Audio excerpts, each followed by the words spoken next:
Shalom, salam damai, berkah dalam.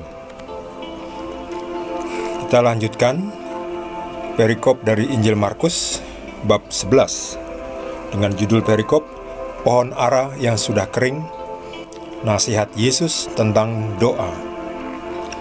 Pagi-pagi ketika Yesus dan murid-muridnya lewat, mereka melihat pohon ara tadi sudah kering sampai ke akar-akarnya.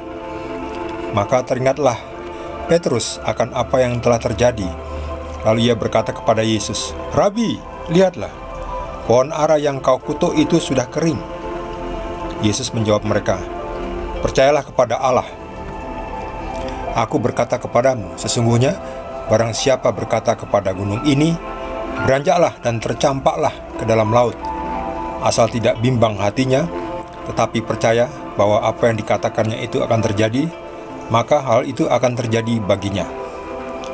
Karena itu aku berkata kepadamu, apa saja yang kamu minta dan doakan, percayalah bahwa kamu telah menerimanya, maka hal itu akan diberikan kepadamu. Dan jika kamu berdiri untuk berdoa, ampunilah dahulu sekiranya ada barang sesuatu dalam hatimu terhadap seseorang, supaya juga Bapamu yang di surga mengampuni kesalahan-kesalahanmu. Tetapi jika kamu tidak mengampuni, maka Bapamu yang di surga juga tidak akan mengampuni kesalahan-kesalahanmu." Demikianlah sabda Tuhan. Jadi di sini ada 2 atau 3 poin. Yang pertama bahwa Yesus mengutuk pohon ara. Sebetulnya pada perumpamaan pada perikop sebelumnya itu Yesus datang ingin mendapatkan buah dari pohon ara, tetapi tidak mendapatkannya. Meskipun memang waktu itu bukan musimnya berbuah jadi tidak ada buahnya. Tapi bukan itu maksudnya. Maksudnya adalah bahwa manusia itu diharapkan oleh Tuhan agar berbuah. Kalau tidak berbuah, manusia akan dibuang. Pada akhirnya akan dibuang, dikutuk seperti pohon ara ini yang layu. Nah, Yesus mengutuk pohon ara ini sehingga menjadi layu.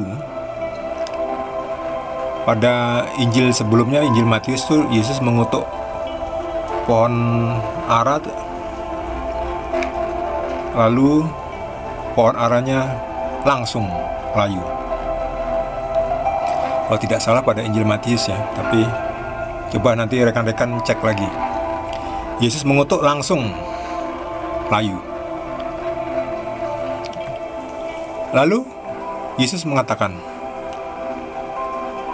sebetulnya kamu juga bisa berkata kepada gunung ini, beranjaklah dan tercampaklah ke dalam laut. Jadi Yesus mengatakan bahwa kita jika punya iman, asal tidak bimbang hatinya, tetap percaya, itu akan terjadi. Apa yang kamu minta dan doakan, itu kamu akan menerimanya. Percayalah, jadi harus percaya. Asal tidak bimbang Namun meskipun begitu bukan berarti terus kita seenaknya bisa di sini ada gunung, lebih baik gunung ini dipindahkan lah, sebab gunung ini gunung yang selalu meletus berapi, mendatangkan bencana saya pindahkan saja gunung ini Hei gunung, pergilah, tercampaklah ke dalam laut. Nanti misalnya gunung Merapi yang sering meletus itu dipindahkan ke laut samudra Indonesia, nanti akhirnya tidak ada gunung Merapi ini kan nggak lucu.